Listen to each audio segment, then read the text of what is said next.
What is up, everyone? My name is Duel. Today I am bringing you a pure Shaddoll deck profile. This is a chunky boy standing in at 60 cards main deck. If you're a new or a faithful Shaddoll player, please see the description below. I'll be linking other YouTubers' videos for extra Shaddoll content. But thank you all for watching and enjoy. So here is a 60 card Shaddoll deck profile. We're gonna start off with 3 Squamata,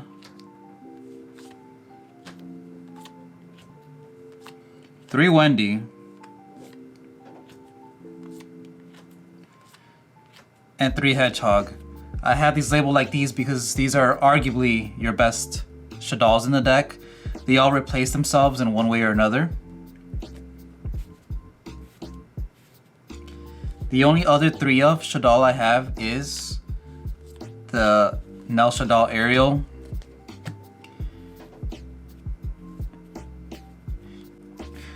people call me crazy for running 3, but in a format where a lot of decks are graveyard reliant, Nel Shaddoll Ariel is just DD Crow times 3. So going against Outlet, you can banish the trap cards or the Golden Lord before they can special summon it back out. Would I ever cut it down to 2? Maybe. In the future, if decks weren't so graveyard reliant, I will. But right now, like I said, I like one for the combo, one to banish stuff from opponent's grave, and then if the opponent is more graveyard reliant, there's a 3rd one. Then we play 2 Shaddoll Beast. Only at 2. Beast is a good card. It lets you draw, right? But opening up multiple in your hand, you don't want to see it because you can't normal summon it, so you can't go into your Anaconda play with it. It's the biggest reason. And for our last Shaddolls, 1 Falco, 1 Dragon. Falco is really good for the grind game. Battle phase, special summon an App Cologne from graveyard, and there you go, you're all set to survive till next turn. And then Dragon, of course, back row removal. For the rest of our monsters, we have 3 Mathematician. Best normal summon in the deck. I used to run Shaddoll Invoked. I miss Alistair, but the Invoked engine really took up a lot of extra deck space and main deck space as well. So I'm just trying pure Shaddoll for now. And again, best normal summon in the deck. Then I'm running 2 Agim Chain. That's right, I'm running the Patchwork engine. I think it's a really good play starter if you open up Patchwork in your hand, or if you can get this off the field somehow and search your Patchwork. Then for the rest of the one-ofs, we have Luna Light Black Sheep. She's basically just a monster to search for a poly. Just in case you brick all monsters in your hand, you can search out your poly and then unbrick your hand. She's also fodder for a Schism later on. Then we have our light targets. So Damage Juggler, Tread Clown, they gain you so much advantage. There's no reason to take them out. The best light targets to send off Shaddoll Fusion. And then the Wiver Buster, a light target you can extend onto the board and make your Anaconda. Then I'll throw in a few hand traps. 3 Ghost Ogre and Snow Rabbit, because I'm afraid of the Numeron stuff still. And then 3 Effect Veiler. I always miss this card when I take it out. As you know, it's a light target for the construct just in case. Finally, I'm running 1 BLS. Envoy of the Beginning. People will ask me why I run it. I know it's a brick going first. But going second, it's pretty decent. And I honestly just run this because my best friend passed away a few years ago. And when we were younger, we used to play Yu-Gi-Oh a lot. I gave him the LCYW version in his casket, and I bought myself the Dusa one. So now I just have it in my deck as a reminder of, you know, childhood playing Yu-Gi-Oh. So that's probably what's gonna stay in. Then we have the Dragoon. material, we play 1 Dark Magician and 1 Red Eyes Black Dragon. That's it for our monsters. For our spells, surprise, surprise, we're running 3 Shaddoll Fusion. Best card in the deck. Can't say anything about it.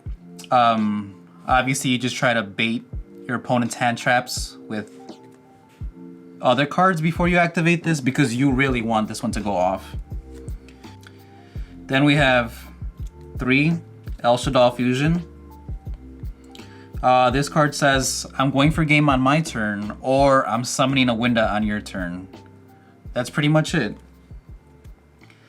Then our Patchwork engine, we're running 3 Fry for Patchwork. I like this engine because it's technically a +1 when you think about it. The Patchwork will add you an Edge of Chain, and it'll add a Poly from deck to hand. Then we have the 3 Polymerization. In secret rare, just in case you draw multiples of it, you don't feel as bad, you know, in your opening hand. And then we're also running 2 copies of Super Poly. Super Poly just because it can help you push for game.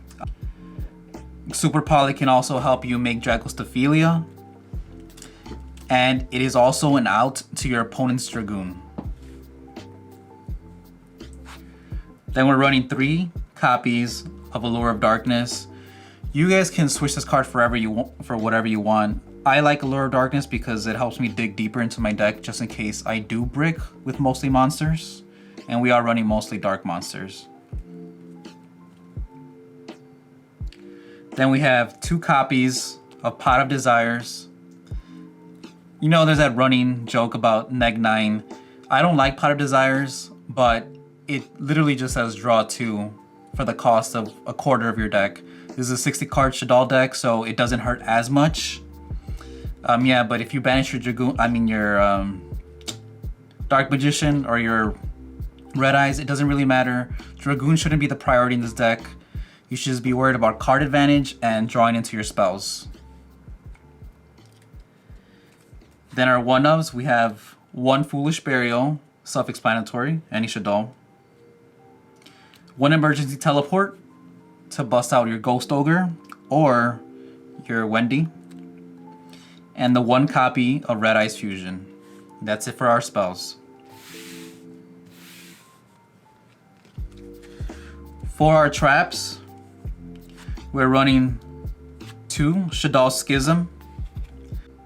I love the artwork on this card, but I love it more because it serves as an interruption on your opponent's turn for basically free, right? As long as you have the materials in the graveyard to make either Construct, Winda, Apcalome, whatever. And then you get to send the same attribute that you just summoned from your opponent's field to the graveyard. So if they have a Dragoon on their field, summon a Winda. If you had already baited out the negation, Schism at the end of Resolution will send the Dragoon to the graveyard. It's non-targeting and non-destructive removal, so that's why I think it's amazing, and that's why I run it at 2. Then we're playing 2 Shaddoll Incarnation. I like having 2, one for the aerial play and the other one for our grind game.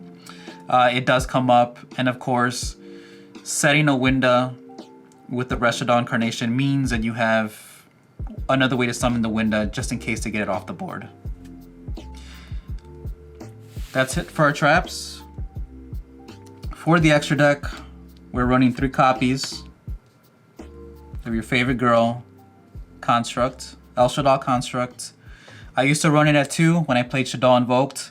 Now I have it at 3. And honestly, I have no idea how I ever played it at 2.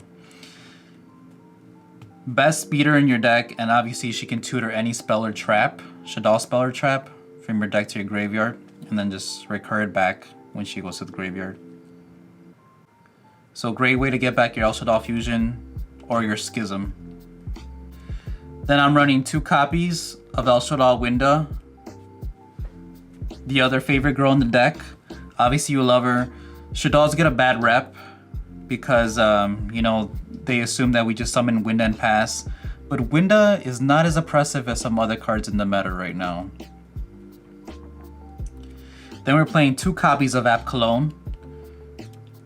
I used to run it at 1, but now with Dogmatica Maximus running around, usually what will happen is they activate Maximus effect. You send the App Cologne from the extra deck to the graveyard, and then you basically search Shaddoll Fusion for free.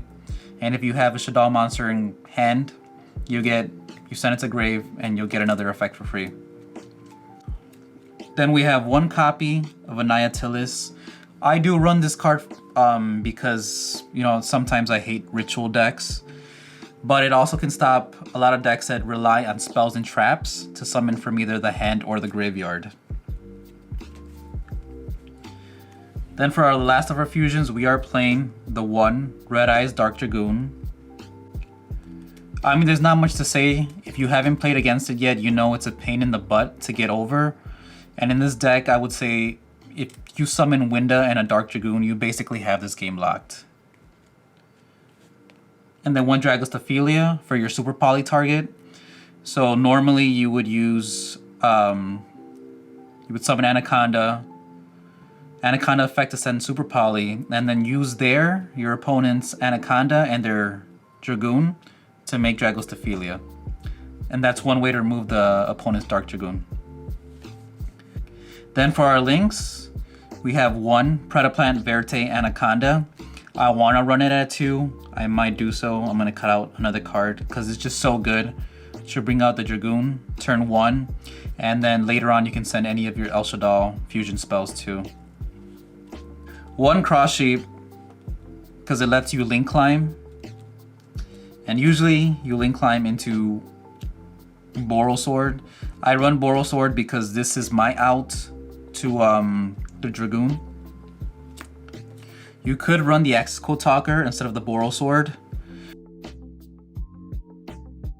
Then the last link is the 1 Gravity Controller. Still rocking it because you can trigger your Construct, your App Cologne. And then 1 Abyss Dweller. This is the one I might cut in the future. I just don't know what for. Maybe for the 2nd Anaconda. But yeah, that's it for the extra deck.